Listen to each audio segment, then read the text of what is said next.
When Rocky came out in 1976, we knew that Sylvester Stallone drew the character of Rocky from numerous boxing influences. Rocky Marciano, of course, Rocky Graziano, Apollo Creed for Muhammad Ali, and vice versa. But there was a lot of this fighter in Rocky, and a lot of people don't really talk about it, because he was, again, someone who was tough, just like Rocky could take a lot of punishment, very popular with the crowd, and basically had great success in his native Argentina. In the States, it's sort of like a combination of two cultures. So today we're going to be talking about the man they call Ringo, not the original Ringo, but the second Ringo, Oscar Bonavena.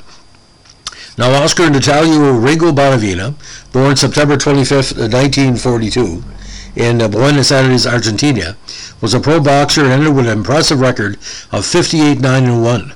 A rugged, wild-swinging puncher, he was nicknamed Ringo because of his Beatles haircut and enjoyed pro success in both Argentina and the States. He is remembered for giving Joe Frazier quite a fight in their original contest, who knocked Frazier down twice, and Muhammad Ali when he went 15 tough rounds.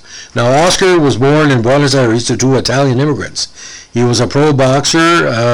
As a pro boxer, he was Argentinian and South American champion. He also participated in several Argentinian TV programs, such as the Pepe Biondo show. Now, Bonavena began his early career in New York City under management of World War II hero and dentist Marv Goldberg. He was known as the Argentine Strong Boy. Now, his pro debut came on February 1st, 1964. He soon racked up a quick string of early knockouts, but was overmatched early, sometimes fighting twice a month, and lost by decision in February 1965 to the then highly rated Zora Fowley, who would later take on Ali for the belt. Bonavena was only in the 15 contests, was far too inexperienced to then really tackle a top veteran like Fowley. It was a one-sided contest, with Bonavena getting off the deck from a wicked right hand. Even courageous Oscar looked discouraged and shaken at times in the later rounds. However, 3 years later, with far more experience and training, he won their rematch by decision. After that, he returned to Argentina, where his winning and knockout streak continued. But in mid-66, he was enticed back to New York for a match with Canadian heavyweight champion George Chuvalo. The free-swinging Bonavena soon ran into trouble outside the ring. He called Muhammad Ali a black kangaroo and even a chicken for draft dodging. Ali was furious.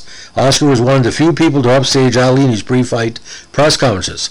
When, much later, he saw Ali seated ringside at the Foreman Norton fight, he went over and started a big slanging match.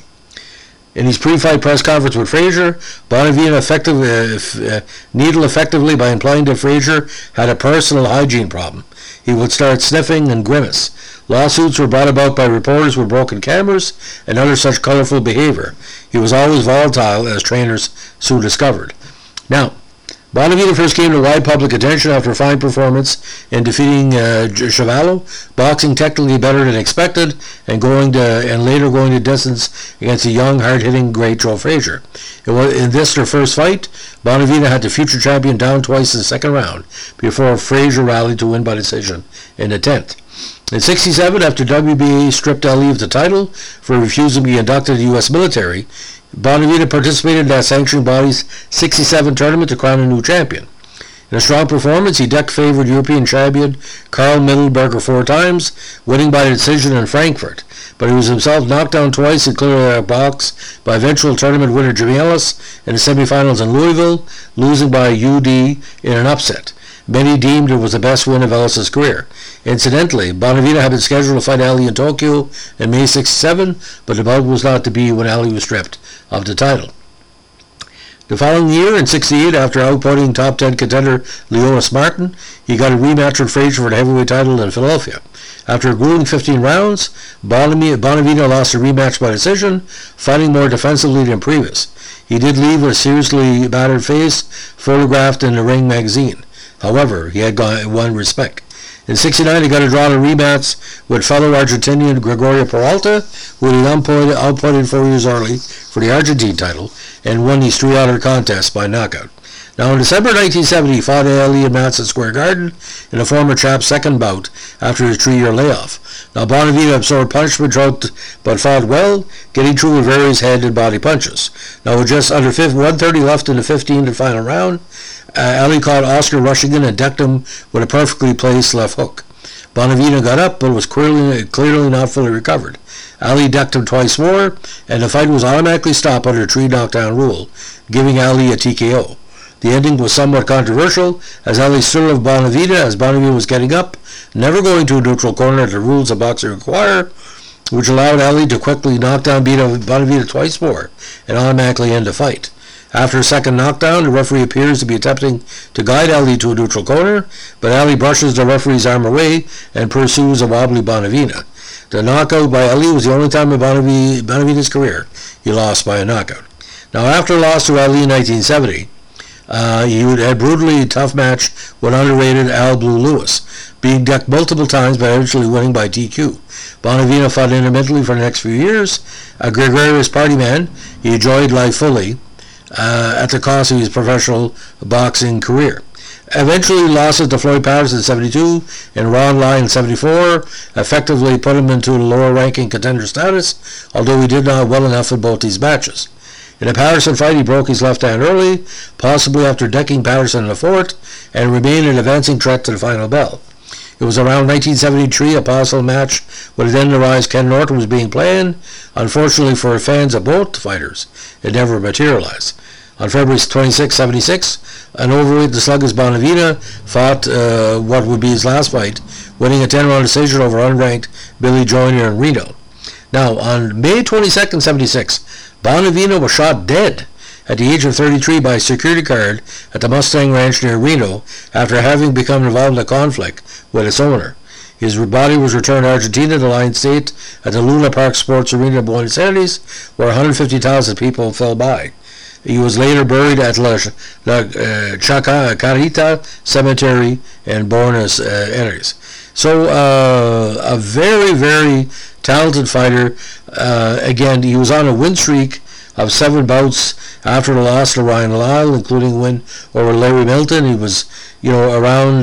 He was always around in some way or another. But it's kind of bizarre as we say this. He did enough as a fighter to basically being considered a top 10 contender. But again, the big fights we look at, especially 1966, when we knew Ali was going to have trouble to come back. Frazier, Cheval, a few others took him on, and like I said, he was always a quite draw. And he fought also Amos Johnson and Billy Daniels around that era too. And for some reason too, he took on Tom McNeely in the early part of his career. So he was fighting pretty well for 3 countries: Italy, Argentina, and the United States. So, but I see Bonavena, the only person I can compare it with, kind of for strength and for a good presence in the ring, was probably a young Kirk Johnson. But Bonavena wasn't the tallest drink of water, like he was 5'10" and a half, not the biggest heavyweight. Usually a great heavyweight in a modern era is 6'2" to 6'4". But every time Bonavena fight, he's a hometown hero. I know if you can find the tapes of his matches, especially at Madison Square Garden. He fought in Denver quite often, fought in Rome, fought at the Spectrum as well. That big fight against Joe Frazier was quite an interest. But Madison Square Garden was, again, he's one big venue. Now, the fight against Ali was, of course, for the NABF heavyweight title, and the fight against Frazier was for the New York State title. Now, I really don't know why Mildenberger was still considered a prospect, but you fight who's in front of you, like probably top 8. But ladies and gentlemen, that 15-round fight against Ali, check it out, because Ali could take a punch, but Bonavena could punch as well. It was very interesting, and I think Bonavena softened Ali up for Frazier, in my personal opinion. But that's just me. So that's the story of the Argentinian strong boy, Ringo Bonavena. If you like what we're doing here, give us a like, comment, and subscribe. And don't forget, there's many, many heavyweights other than Ali that we're talking about in this PBS documentary. No offense to the champ, but check out these fighters. They made Ali as much as Ali made them. if you know what I'm saying. It's quality of opponents that Ali stands out. Bonavena could have easily been a belt champion in the modern era because, just like Mike Tyson, he wasn't scared of anybody. Seriously, he took every fight that was available to him, and most times as others, he was successful. Thanks for listening. Bye.